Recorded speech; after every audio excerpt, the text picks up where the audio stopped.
The Shipwrecked Sailor, an Egyptian tale with hieroglyphs. A ship is returning to Egypt after a long journey to Nubia. As the shoreline comes into view, the lieutenant turns to his commander and tells the tale of another voyage. I was sailing the Red Sea on a great ship, 120 cubits long, 40 cubits wide, bound for the gold mines of Nubia. There were 120 of the best and bravest sailors of Egypt. There wasn't a fool among them. Their hearts were fiercer than lions. The arm of each one was stronger than the next, and the heart of each one was braver. They laughed at the thought of a storm. But suddenly, a great wind arose, and a mighty wave dashed against the ship, breaking the mast.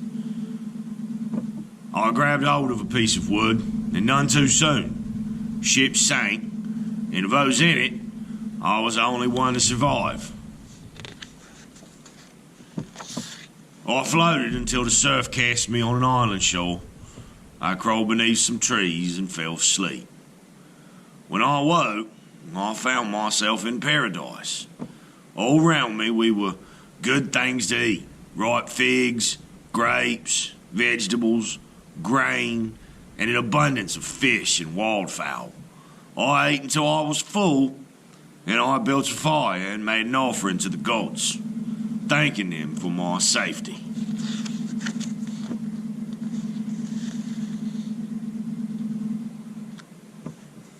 Then suddenly trees splitted and the ground trembled. I thought it was another storm, but I looked up and saw a gigantic serpent, 30 cubits long, with a royal beard and scales of gold and lapis lazuli. The serpent spoke, asking me, "Where are you from?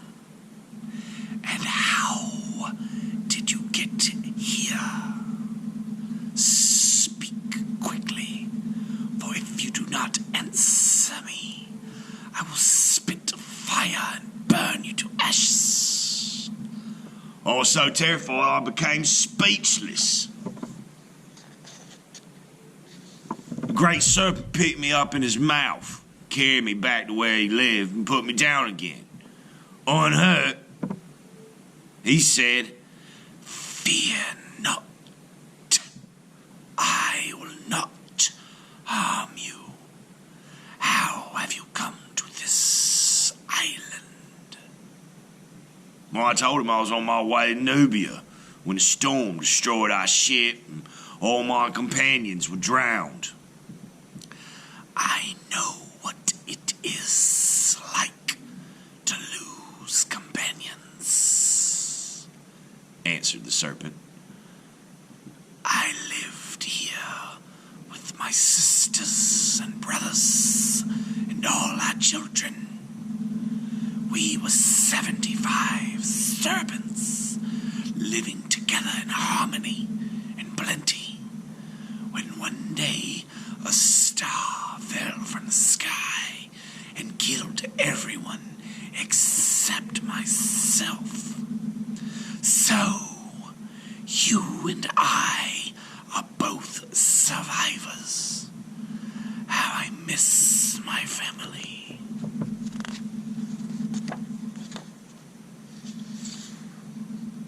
When he mentioned his family, I thought of my own wife and children, and I wept.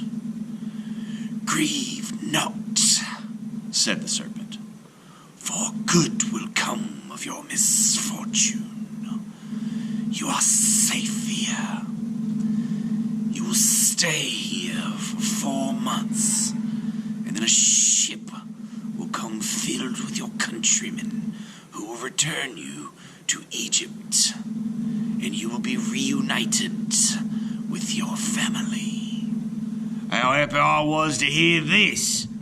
"O good serpent, when I return to Egypt, I will tell Pharaoh of your kindness and wisdom and hospitality, and we will send you gifts of gold and fragrant oil and myrrh."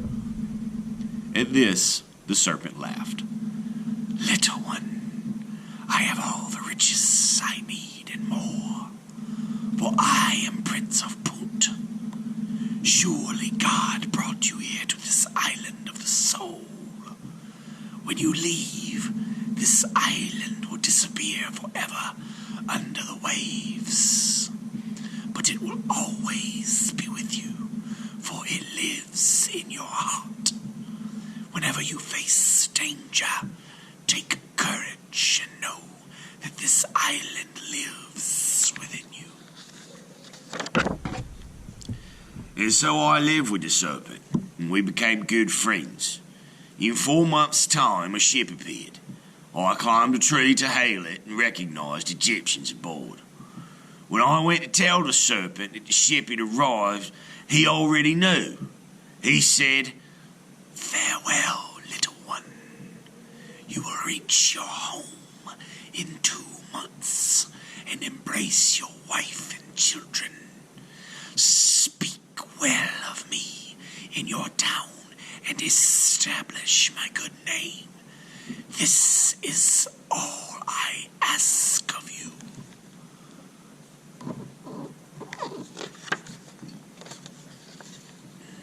The good serpent gave me many gifts, and we filled the ship with greyhounds, long-tailed monkeys, baboons, and all kinds of precious things.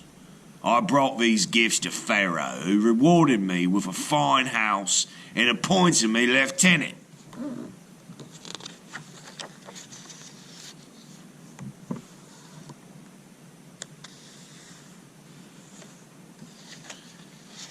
Then, as the serpent predicted, I returned my family. What a joy it was for us to be reunited.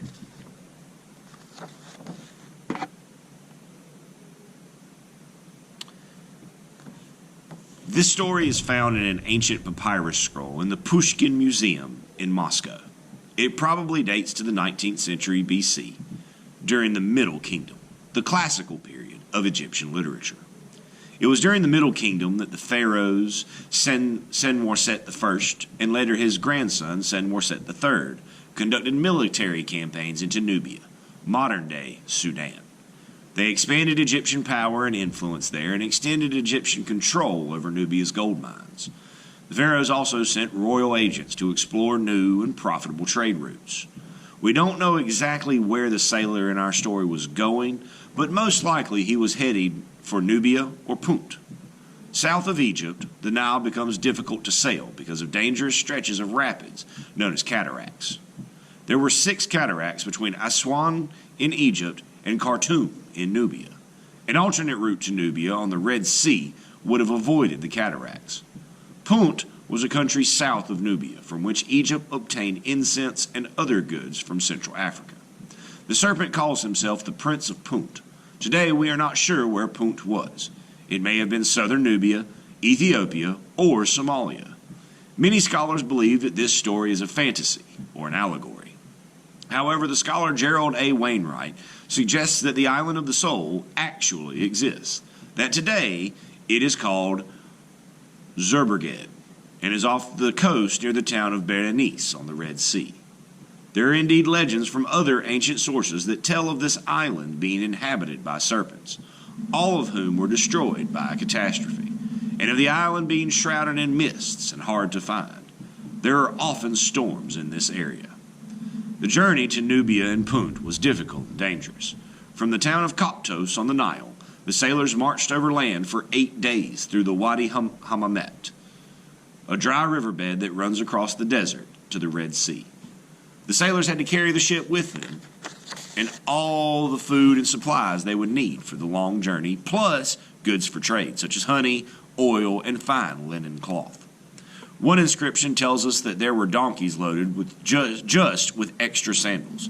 The desert was very hot and dry. The men could not carry all the water they needed, so wells had been dug along the way. If the wells were dry, the men could die of thirst. There was also danger of attack by hostile nomadic tribes or bands of thieves. The ship would have been built in the Nile Valley, and it was probably taken apart at Koptos so that it could be carried in pieces across the desert. Each part of the ship was marked with carpenter's symbols so they would know how the parts fit together. When the sailors reached the coast of the Red Sea, they put the ship back together. Egyptian sailors did not use nails, but held the planks together with wooden pegs and skillfully stitched ropes. A cubit is an ancient measurement, the length of one arm from the elbow to the fingers. The ship in the story would have been about 200 feet long by 60 feet wide. The wave that destroyed it would have been about 13.5 feet high. It would have towered over a boat that lay low in the water and would have been a terrifying sight. The crew set sail in summer when the winds and currents took them southward. It would take them about a month to reach Punt. They probably landed at what today is known as Port Sudan. Once landed, the Egyptians probably marched across the sandy coastal plain to the foothills of the Red Sea Mountains and into Punt, about 250 miles inland.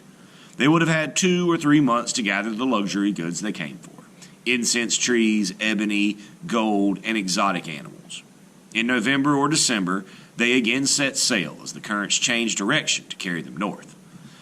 The wind would blow north for only part of the way, but later on the sailors would have had to row with the current and against the wind. The return home took up to 2 months. Then they had to cross the harsh, dry desert again to reach the Nile Valley, protecting their precious cargo from bandits. It was a brave sailor who made this journey.